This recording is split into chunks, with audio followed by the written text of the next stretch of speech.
It is so good to be able to do this again. It's wonderful to see you. Thank you. Thank you, everyone who's joining us via live stream. And hopefully next year, in a more easy way, we'll be able to break Wonder Bread together. This program and this whole idea is, just for a moment of explanation, comes from the merging of two things. We were told of the diagnosis that Donnie was born with Down syndrome on Shabbat Shuvah shortly after he was born, and did not want to make that time of year a sad and a kind of morose time. So we wanted to come up with something in our family that would be happier and more joyous. And it was also the case that I've always had enormous love and respect for Jewish life in very small communities. As a student, I had the honor of serving as a rabbi in a few of them. I learned a great deal. They are wonderful people. They do wonderful things. And so I wanted to have an opportunity to bring the two together, and for a lot of the last 37 years, we've been doing this in various fashions. And so we begin first by noting that today's program is brought to you by Meyerowitz Catering, a tasty treat in every meal, where one good meal always deserves another. We are co-sponsored by Shofar brand chocolates, the candy so good it toots its own horn so you don't have to. Today's program is underwritten by a grant from the MacArthur Park Foundation, supporting the Jewish arts for the past 36 years. MacArthur Park, don't leave your cake out in the rain. It is also my honor at this time to bring forward two marvelous singers. They are the producers of the podcast, Corn Palace Memories, a weekly podcast. Check it out on Spotify and Stitcher. Joey, Rachie, come on up, would you please, and get us going with a few notes on your golden vocal cords. It's a pleasure to be up here with you, Jimbo. Thank you. You bet.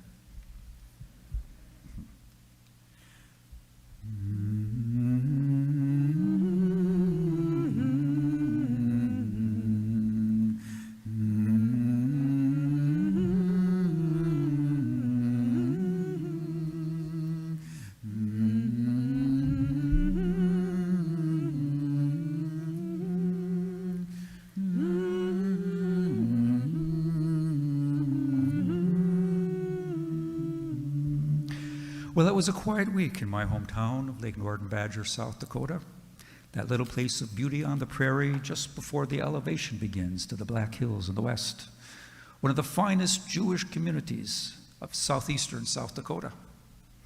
Kids are all back in school. They're very happy about that. Not as happy as their parents, of course, but they're happy. After being back and forth last year, this is a relief for most of them to be in a classroom, even if they're wearing masks. Oh, I know what you're thinking. You're probably concerned about all the things you've read about South Dakota. A lot of tension here, a lot of fights about the pandemic and people's freedoms. But we have a long-standing sacred tradition here in Lake Norden Badger for dealing with conflict. We ignore it entirely, at all costs, and it's worked pretty well for us over the years.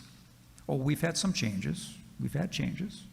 Over there at Al's Diner, where people used to hang out for hours, that's not happening. But Mabel is still there. She just takes attendance. No need to take orders. Everybody always orders the same thing. No longer charging coffee by the hour. A lot more takeout. But the jukebox is still running. And if you play your cards right and you stop by, you might just hear one of your favorites. Mine always has been George Strait's All My Exes Live in Texas. We had some visitors lately, some old friends who came back just last week of August actually, they came in. Wally Goldberg and Earl Silverstein. Hadn't seen them or their wives, Marianne and Wanda, for the last 20 years. Ever since they came back for that reunion, 10 years after their hardware store had closed. Wally and Earl, they were famous around here. Two Jewish kids growing up in Lake Norden Badger. As kids, they did the kind of things that kids always seem to do. They would sit around for hours drinking gallons of pop, mostly root beer, play games of cards, usually crazy eights or go to the dump. And because they wanted to always combine their lessons, if they had to do them, with their natural kid-like things that they love to do, they would practice their geography with burping contests. They would have an impartial person come in to judge them, ripping out the names of the European bloc when it came to be the right time. Wally won, last one, with a sterling belch of Czechoslovakia. It was sparkling, if a bit smelly. In junior high, they became adolescents, and they spent hours and hours talking about girls. And because they were adolescent boys, they spoke about what they always talk about when you're an adolescent boy, when you talk about girls, only about their sterling personalities and their female characteristics of being caring and loving. Oh, that Christine Norgard, she's going to make a fine nurse one day, they'd say. In high school, it would be about sports, but there'd be occasional fights with other people too, other guys. That was still a time in which someone would throw pennies down to the floor and say something like, pick it up, Jew boy. You like money, go get some more. They would defend each other's honor, and a few bloody noses and shiners would happen as a result. It wasn't such a big deal if you think about it. We all had to do that, and we did. But they were also members of the 4-H Club and the Junior Youth Firefighters League. They got to shadow the real firefighters on their calls. There were a lot of cats stuck in trees, a couple of barbecues that got out of control. A few times, somebody would smell gas in the kitchen. They couldn't locate the source. But folks were always happy to see Wally and Earl on the trucks, and they were thrilled to be with the real fire guys. Veterans called the boys the junior brothers, and they watched the veterans like hawks. They practiced saving people on plastic models whenever they could. Good memories, except for the time they got the call about the big accident on I-90, the interstate, 10-car pileup. A lot of trucks, ambulances were called out. They rushed out, sirens wailing, lights flashing. They arrived on the scene, and the commander just said to them, you boys, you stay in the truck this time. But they still saw some themes. They saw some scenes that day that 16-year-old boys never forget. Well, they did go away to college, but they came back to town, and they started Wally and Earl's, the hardware store. They were together all the time and provided service with a smile. Wally and Earl's. It was the kind of place where the floor would creak and everything would smell of turpentine. You'd go in there for a new hammer, and 3 hours later you'd walk out with a couple of bags of stuff you really didn't need at all. But it was the kind of place where you just couldn't help yourself. You just hung out there just because. But then came the Walmart up in Aberdeen, Home Depot down in Sioux Falls. The economy was going bad, went sour. They had to close up shop, and the guys left town. Well, they stayed in touch for a while. Some phone calls and holiday cards and some emails. Marianne and Wanda did a little better job of keeping in touch, but they had their new lives in Indiana and upstate New York. They did come back to town about 20 years ago. They came for their high school reunion, a time to reminisce, a time to relive all the times, the old good times. Do you remember the so-and-sos? And you haven't changed a bit, and all the other lies people say at these kinds of things. The reunion ended, but they couldn't leave town back then. 9/11 took place, and everything was closed down, no transportation in or out. And they joined us for our Rosh Hashanah celebration there in our little synagogue at B'nai Isaac. Doris had Marianne and Wanda light the long tapered candles before the start of the holiday.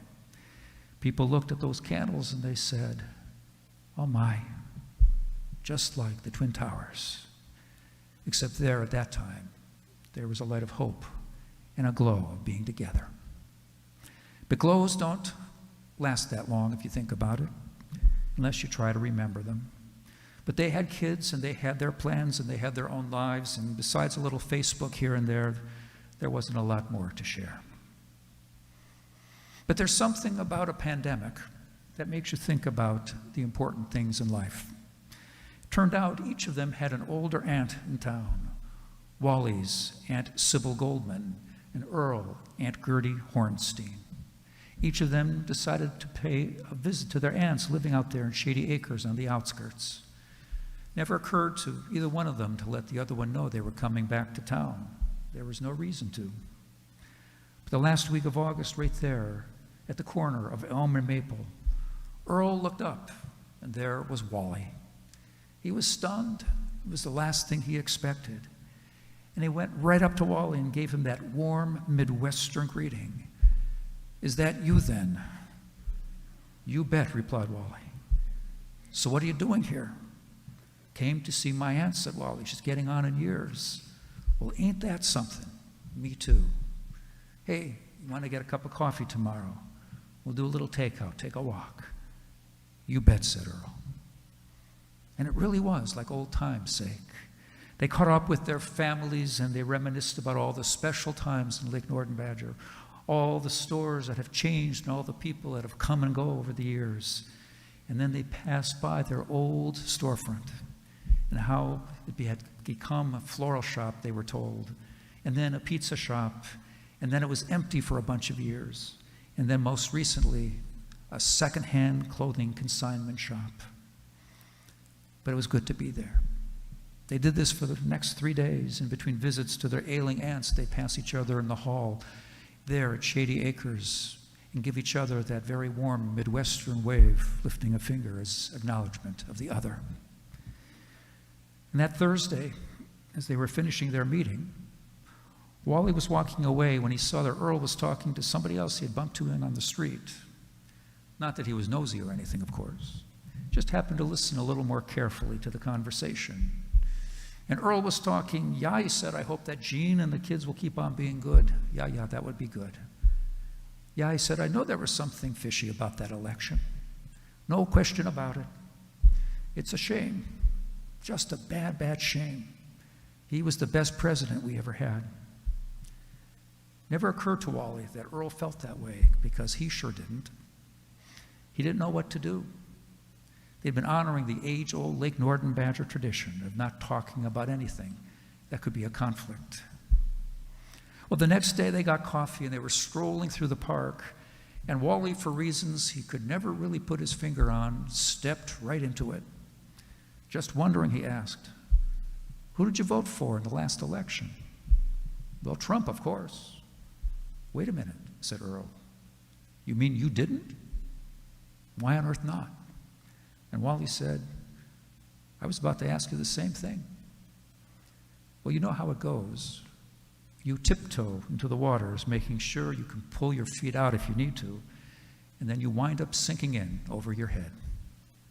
"Really?" Wally asked. "You can't mean you support that bozo in the White House now, can you?" said Earl. And they started trading the barbs back and forth. But he said this, and he said that. Did this and did that, and what about this time, and what about that time? And a friendship shouldn't get affected by this kind of thing, but this conversation ended with no future plans. "Well, I guess we'll see you around town." And the walks stopped. And a few days later, if one of them saw the other heading down the street, they'd cross over to the other side and pretend they didn't see each other. It's a terrible thing when this kind of thing happens to a person, to a friendship, to a town. A week ago, Monday morning, the guys were doing errands on Main Street, Wally and Earl, there at different stores, and they both heard the sound at the same time. It was the squeal of tires, a loud bang, the sound of breaking glass, and a terrible silence. It was the sound of a car hitting a tree. People ran, stopping whatever they were doing. Earl got there first. You could see there was a man inside, bloody. Didn't look like he was conscious. Wally was right behind, shouted out to the onlookers, "Call 911. Anybody know who he is?" "Yeah, it's Lars Anderson," they said. "Call his family," Earl said. Earl looked at Wally and said, "Remember what to do?" And they did. because some things you just never forget.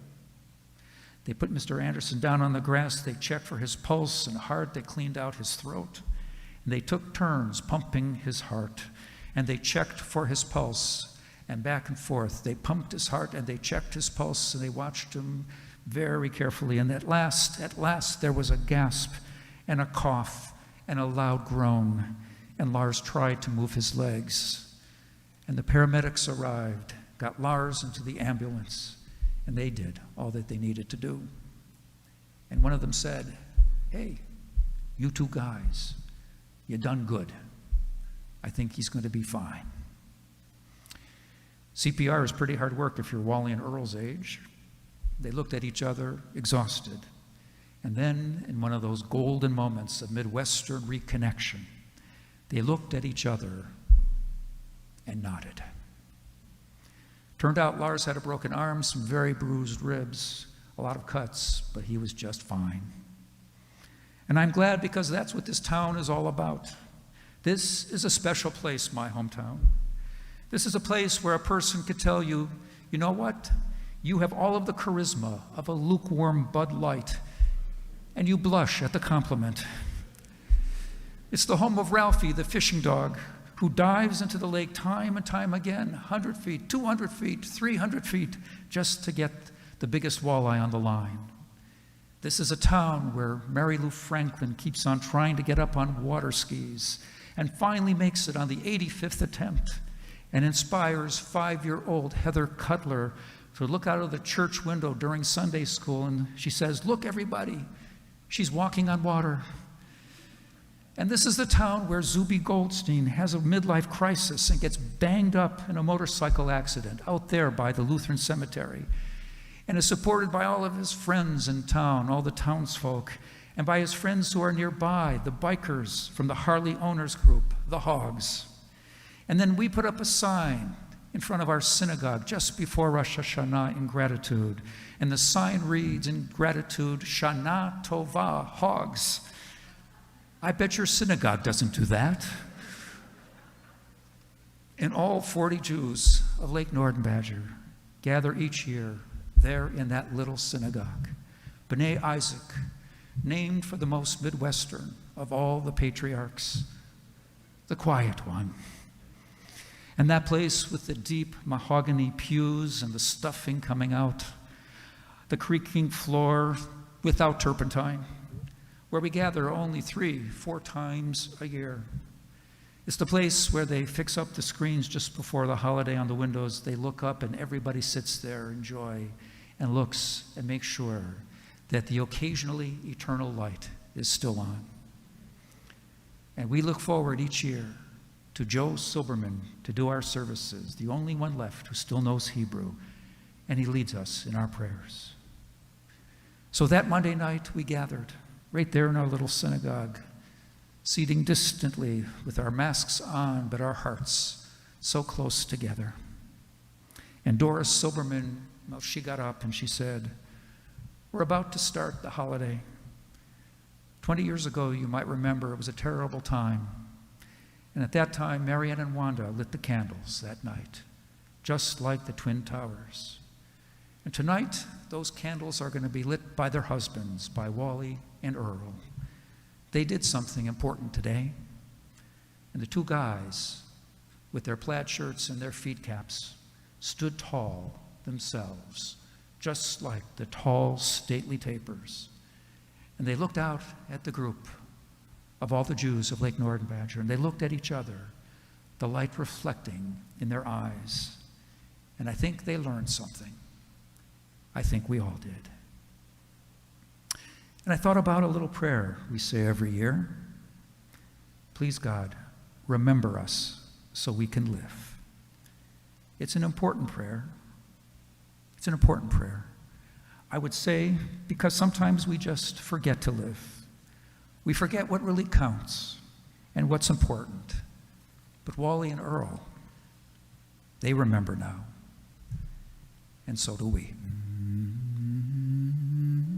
That's the news from Lake Norden Badger, South Dakota, my hometown, where all the farmers are cautious, all the shopkeepers friendly, and all the Jews, once again, candle lighters.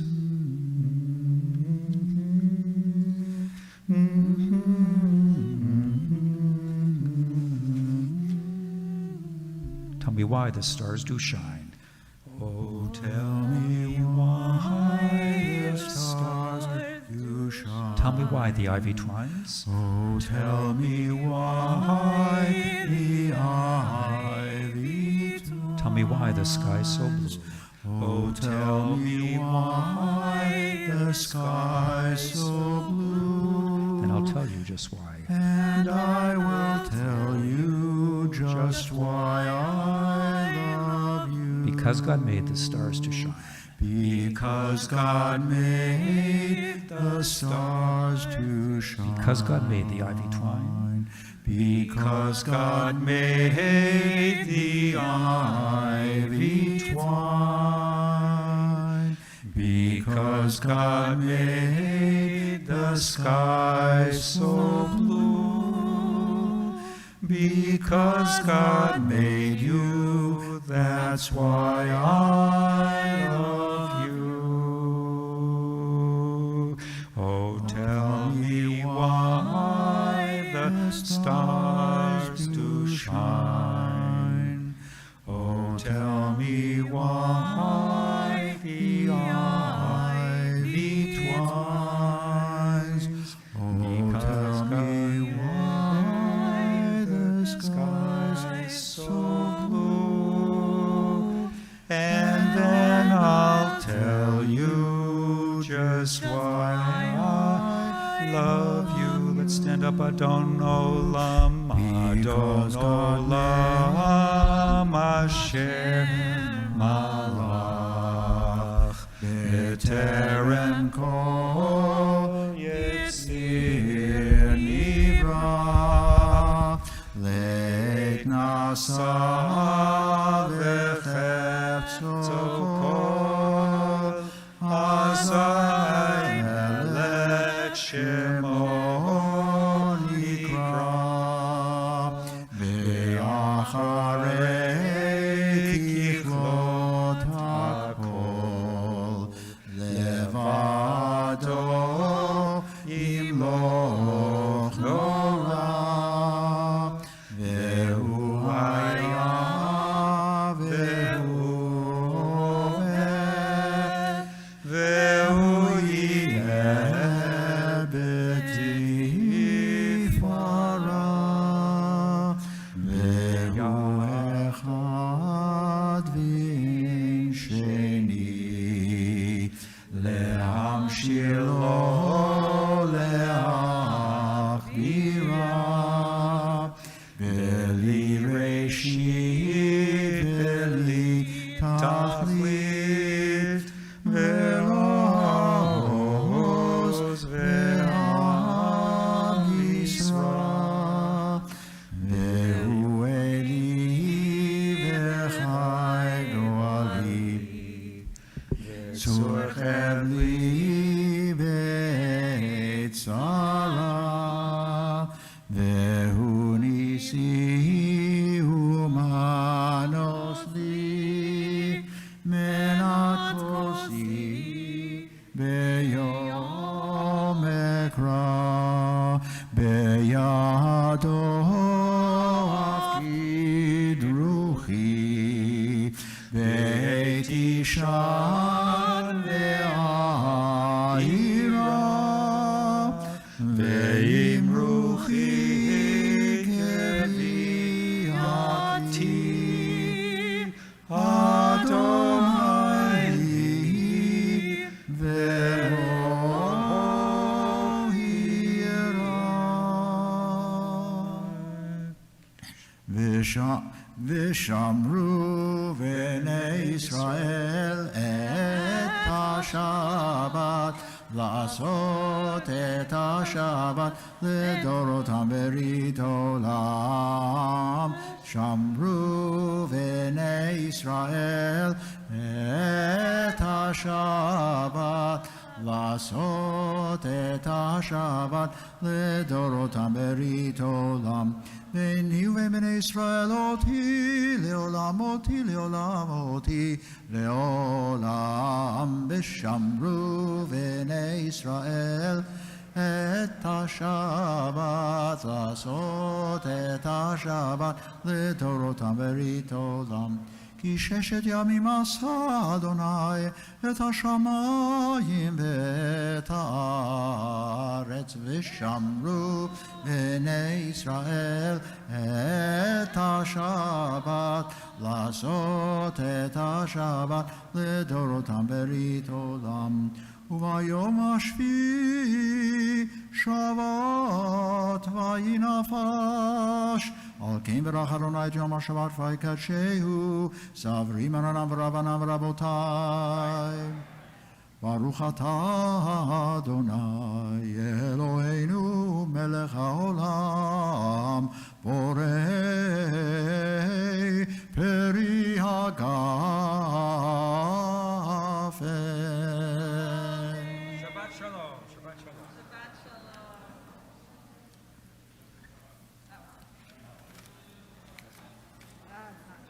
I'm sure it's